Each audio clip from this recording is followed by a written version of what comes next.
Thanks for joining us. Today's episode of People with a Passion, we're joined by Coach Kevin Eastman, who is the assistant coach of the Boston Celtics in the National Basketball Association in the US for a period of 13 years. He also went on to be the Los Angeles Clippers operations manager. He won an NBA championship with Coach Doc Rivers and his team in 2008 with the Boston Celtics against the LA Lakers, then coached by Coach Phil Jackson. Tonight, he's going to share some of the power words that he has in his book titled Why the Best Are the Best, where he has 25 power words that help motivate and inspire the best of the best. Please take time to sit down and enjoy my conversation with Coach Kevin Eastman. Today's episode is brought to you by applaudable.net. Coach Kevin Eastman, thanks for joining us on People with a Passion today. I know you're passionate about a number of things, and you've got a history with basketball in the United States, and you're now speaking leadership to businesses. But what I wanted to talk about, I actually saw you at a clinic here in Australia a couple of years ago, and words were a very big thing for you that you're extremely passionate about. And you've written a book, Why the Best Are the Best, and you have a core 25 power words that you've talked about within that particular book. But I want to ask, what makes you so interested in communication and words?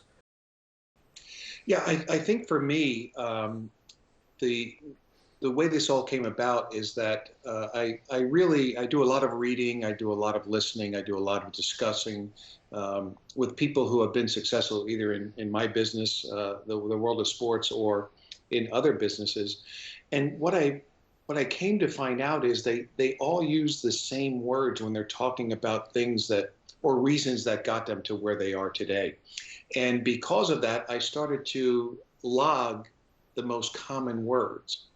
And what I found was that words are powerful because if it is a single word, it's easy to remember.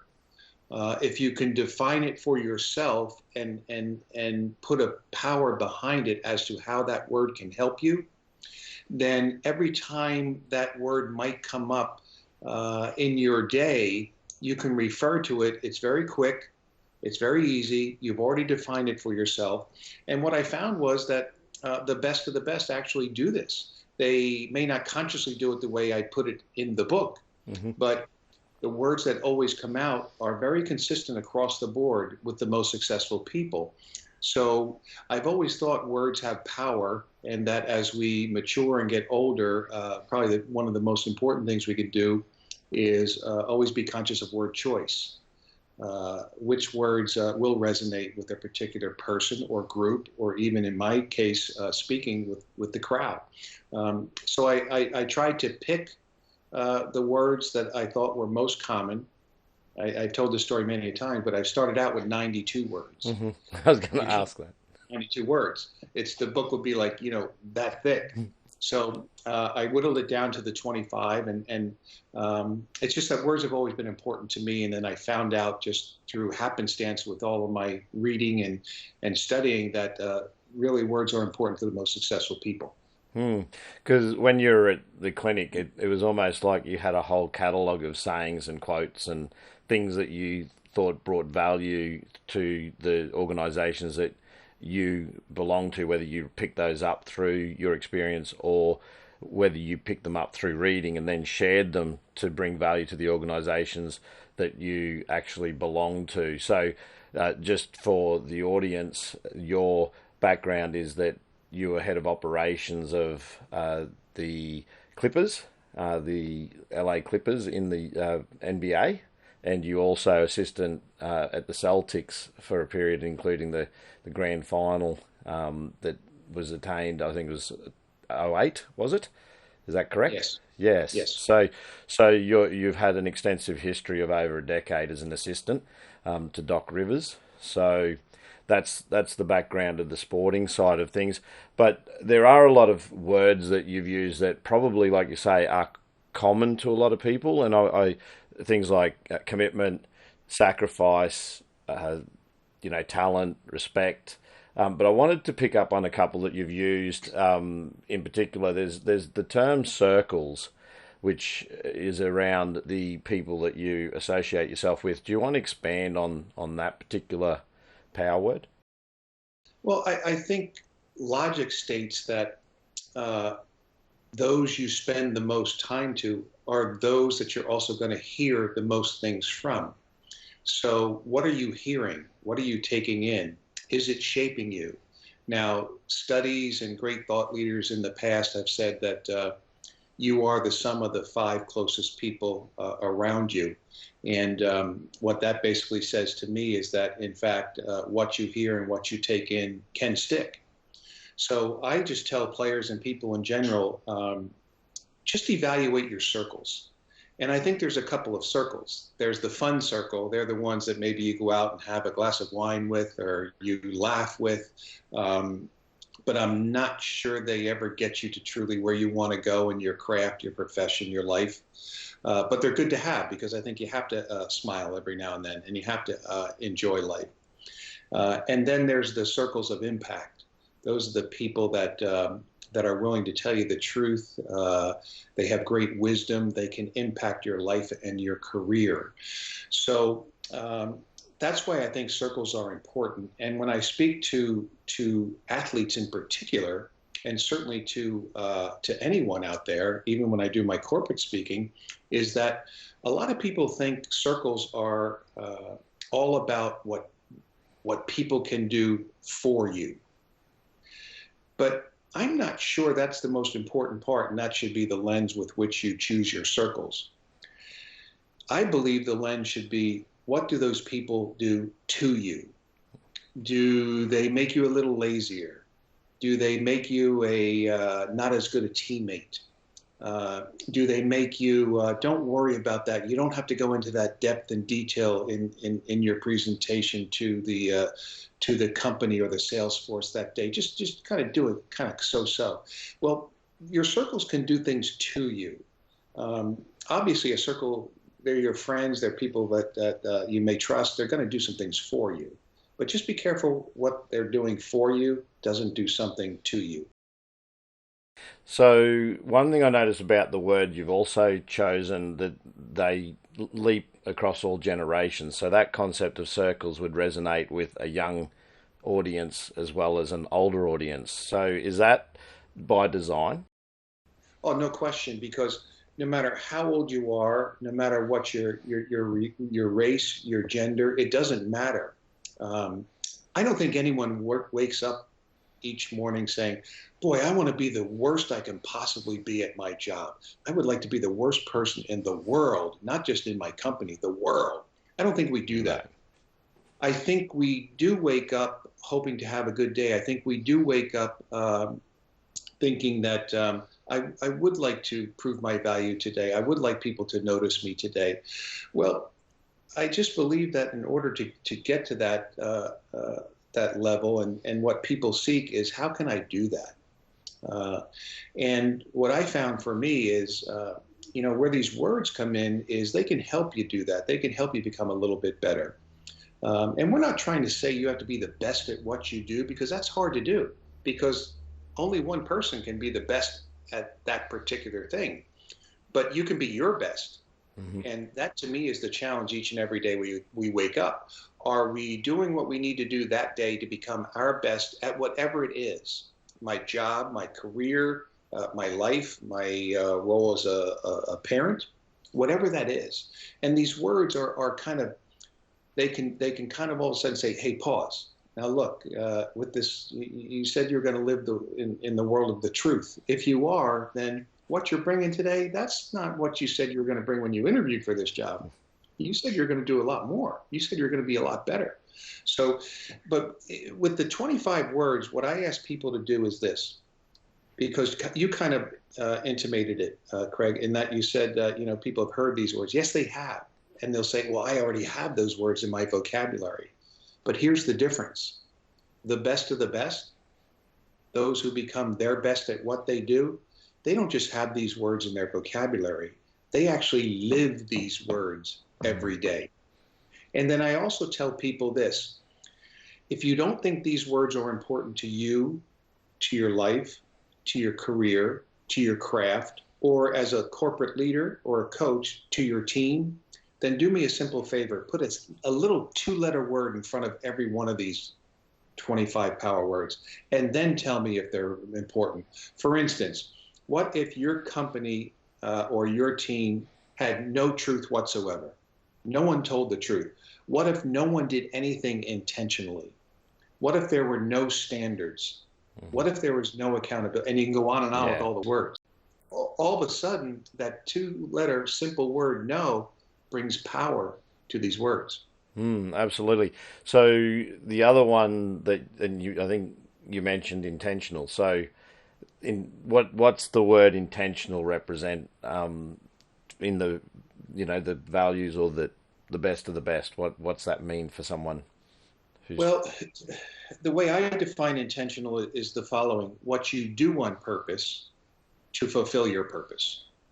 So whatever your role is in the company, whatever your role is in the team, whatever your role is for the organization, when you go in that day, what are you intentionally doing to make sure that your team, your company, your organization, and every bit as importantly, yourself and feeling good about yourself, what are you doing intentionally to fulfill that job and maybe even become better at that job, maybe even add more value to that job and that company, that organization, that team.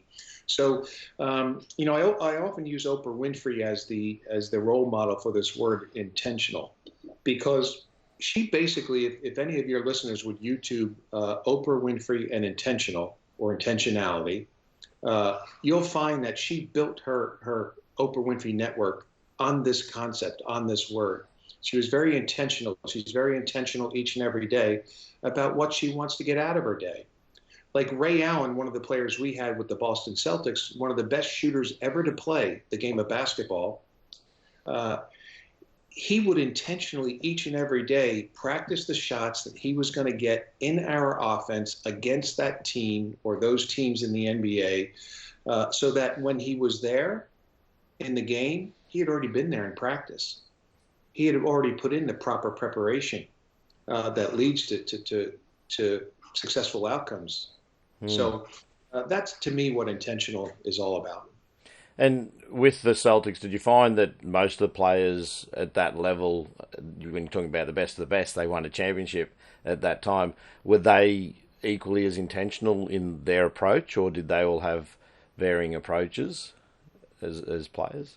Yeah, here's the thing. Each time you take a next step up the ladder, there's more people that are equal to, if not better than you, because you're rising. Look, there's only 450 professional NBA players in the whole world. Think of all the people who play basketball. So they are the best of the best, but there's also pecking orders within the best of the best. But what you find is any great player or any name player that one of your listeners, even if they don't follow basketball, they could probably say LeBron James, Steph Curry, Kawhi Leonard, right? They could say these names, Giannis Antetokounmpo. They can say these names because they've heard about them. Every one of them is intentional. That's how they got there. And for the most part, the overwhelming majority of players in the NBA do live with intentionality. They do actually understand that certain things have to be done every day in order for me to not just thrive in my profession, but stay in the NBA. Yeah. You were part of two organizations and headed the Clippers, and with that, you obviously are trying to build an organization that has good culture. And one of the things that you said is culture is only one aspect of an organization and possibly the third most important aspect. What are the others that you see are important to round that picture of what a good organization is? Yeah, and this may be a little bit against popular belief and what all the books are saying right now. There's no question culture is important. But I think there are two other things that are equal to and maybe more important than the culture, because they help the culture become the culture. And basically, the first one is values. What are your values as an organization? What are your values as a team? What are your values as the leader? Because those values are going to be the lens through which you do almost everything in your organization. If you value integrity, you certainly are not going to hire somebody who's already proven to be a cheater, right? In its simplest form. So values are important. The other thing that I think is equal to, if not greater importance to the culture, is the people that you bring in. And this is where the values comes in. The values are the lens through which you hire your people. We don't want same thinking people. We don't want same background people. We want to diversify our staff, but we do want a commonality in that if you join the organization, you become a member of our team, you share the same core values that the organization does. So if you take the values and the people, that leads into the culture, because you can have a great culture with really bad people that have no values. They'll take that culture down. So all three of those work hand in hand, but I do believe that the values and the people set up the culture. Mm. Who defines the values? Is it a group thing, or is there like how do you arrive at those core values? Because you'd think those core values may be common, but depending on the type of organization that you're trying to create, that could be varied. Would that be an accurate statement, or do you find again the best of the best are going to have very similar values that other organizations that are successful would have? Yeah, I think there are certain commonalities. When you really like, I'll challenge your listeners. Have them write down on a piece of paper everything they value in life, in people they work with, and people they hang out with. They'll find there's more than two or three. Mm-hmm. Even though when the corporations, if you go on their websites and you see what are their core values, it's usually 4, 5, or 6, because they think if there's too many.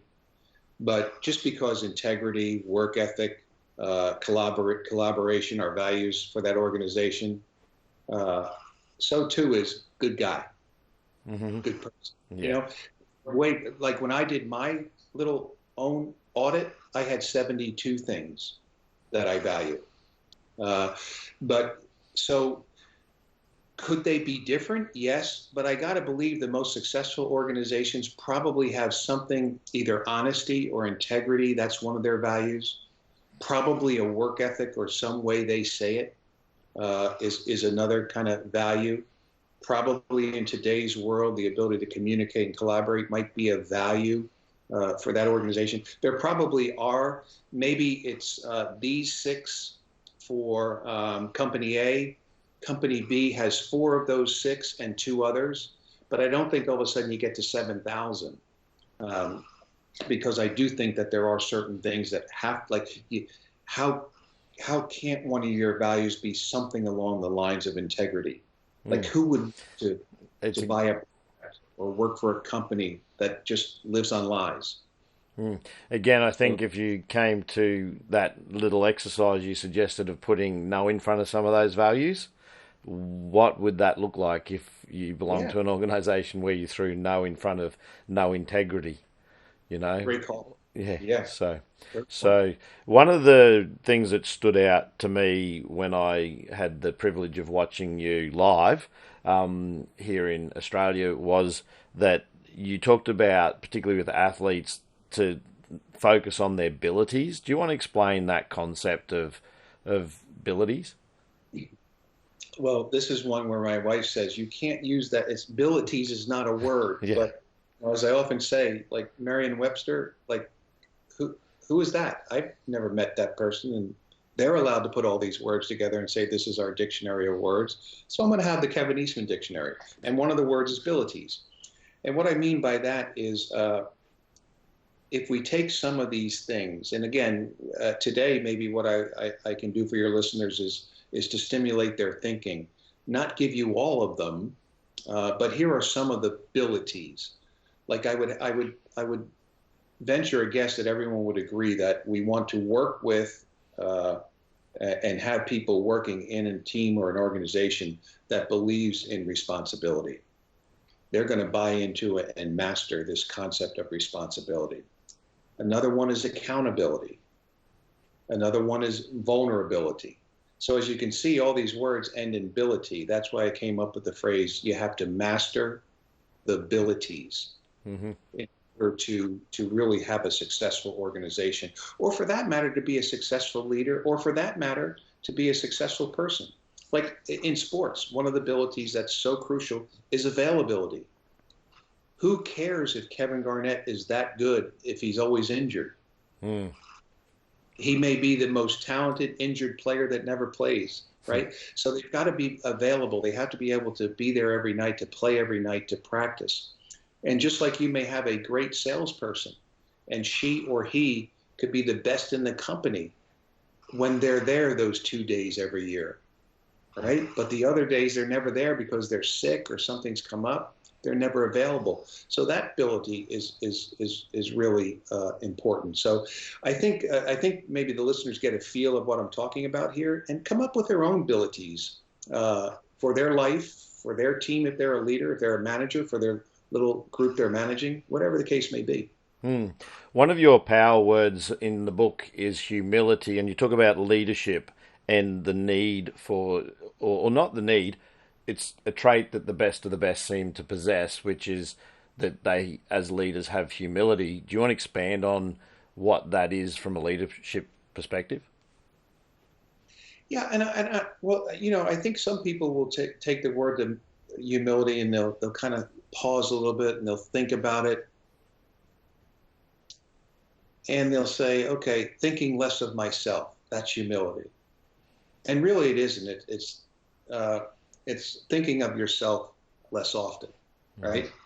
So where we think humility is important and a crucial part to the success of anyone, what you find is people who are successful is they don't think they have all the answers. They're always looking for that one more thing. And I think humility says, I don't have all the answers, but I am open and available to hear what they might be. And the best players, obviously we had an incredibly great player pass away Sundays ago in Kobe. And he maybe epitomized, he was on a constant search to seek and find new ways to do things, better ways to do things, better ways to say things to his teammate. When he went into his company with the storytelling and the filmmaking and the documentaries, he cold called, from what I understand, Steven Spielberg. Why? Because he's one of the best at what he does. So why not ask that person some questions? But he had the humility to say, I don't know this new thing I'm getting into. I like it. I'm passionate about it. I think I probably know more than the average person on the street, but I don't know near as much as you know, Steven Spielberg. Can you share some of your wisdom with me? So humility is not a negative thing. It's not a chink in your armor. As a matter of fact, I would say humility for a leader is like Velcro. You usually the people who follow usually stick to those leaders who are not only humble, but also vulnerable. So my thoughts on that. You raised Kobe, obviously the reference to the passing of a great individual in our sport, which is very sad. But I actually spoke with Alan Stein on podcast, but he talks about Kobe's hyper focus and how he had that focus on the basics, and also transferred that into the business realm, because you've had experience as well. I remember you talking of an experience where Kobe was watching a video game, and I think you were meant to head off somewhere with him, and he saw a move on TV and he was playing and rewinding. Do you remember that? Was that your story? Do you recall that? Yeah. Well, in essence, Nike had brought us in to teach some really good players that they had together how to watch film. And when we were watching film, Kobe saw something on the film, and on the film was certainly not NBA players. They were players 1 or 2 levels below the NBA. But he saw something that he might be able to add to his game. And he wanted to stop it and take a peek at it. So we did. So then, but the lesson to the players was simply this. The best of the best, they don't care where they get their information from. If it can help them, they're all ears. They don't have the ego where just because it's a college player or a high school player that did that move, if they don't have it in their game and it can help them with their game, they don't care what level it came from. And the other great example of that is one of the key decisions that Steve Kerr made was to change the starting lineup. And you hardly ever do that in the NBA. Like that's almost taboo. He did it in the finals. And they inserted Andre Iguodala in place of Andrew Bogut, okay, who has the same accent as you guys do. So that idea actually came from one of his assistant coaches, the youngest guy on the bench, the youngest guy on the staff, who's not even on the front bench. He's on the back bench, is what they call it in the NBA. He gave that suggestion to Steve. Steve thought about it and said, you know what? He's right. And Steve, and humility, we talked about that earlier. Steve was humble enough that in the press conference, he recognized this young, up-and-coming assistant coach. He gave me the idea. Don't say I did it and it worked and we won a championship. It really didn't come from me. So the best of the best have open ears and open eyes to continue to learn. So in that organization, obviously, that would have recognized, or that individual would have felt highly valued at that point in time, that he was heard and listened to. And I also know you have similar stories around that when you first entered the NBA and you weren't confident around whether you should be there or not, that you were questioning, do I belong here? And the apprehensiveness to even verbalize or say something from the sideline as an assistant with the Celtics. So what was that experience for you, and how did you come out of your shell to recognize that that you had value to deliver to the team, and that's why you were there? Yeah, well, you know, all of us are different in our makeup. And for whatever reason, anytime I go into something new, I'm going to prepare my tail off, study it to the nth degree so that I can prove that I belong there. But, you know, probably if we went deep into the minds of many successful people out there, no matter what their craft, what their industry, we would probably find out that at some point there was a little seed of doubt. Can I do this? Even Kobe wasn't sure. You can read some articles that, gosh, I didn't know if this documentary was going to be any good. I put everything I had into it. So the thing that helped me get over the hump, and it was a leadership lesson on make sure your people know that you value what they bring. Doc Rivers one day, who's the guy I worked with in Boston, he asked his administrative assistant, Anne Marie, to come in and get Kevin because I want to see him. Well, when an administrative assistant comes and says, hey, Doc wants to see you, you know, your mind can go a whole bunch of ways, like, this ain't going to be good. So, or I wonder what's he want me for, right? So then I walk in and he says, close the door. So then I thought, oh, man, so he didn't want anybody to hear this. So something is coming down, like it might be, you know, a bowling ball going to roll me over here. So he says, hey, I want to get your opinion on something. So then I thought, wait a minute now, I'm the youngest guy, you know, the newest guy in the coaching staff. I didn't play in the NBA. All the other assistants did. So I looked around the room like, who's he talking to? And then I saw I was the only one in the room. I said, oh, okay, you want my opinion? So I gave my opinion. And what he was really saying is, look, I value your thoughts. Tell me what you think. So from that point on, I knew that he knew I belonged. And sometimes in a leadership position, if you can get the people to believe in themselves as much as you believe in them, that's when a career can take off for somebody. So so that was kind of the impetus for me to be able to go out and feel confident. I knew stuff, but you can know a lot of stuff, and you not always, but you still might be wondering, do I really belong? Mm-hmm. Like, this is my element. I guess it's that thing that people always talk about, being comfortable with being uncomfortable. Mm. But sometimes you need help with getting more comfortable.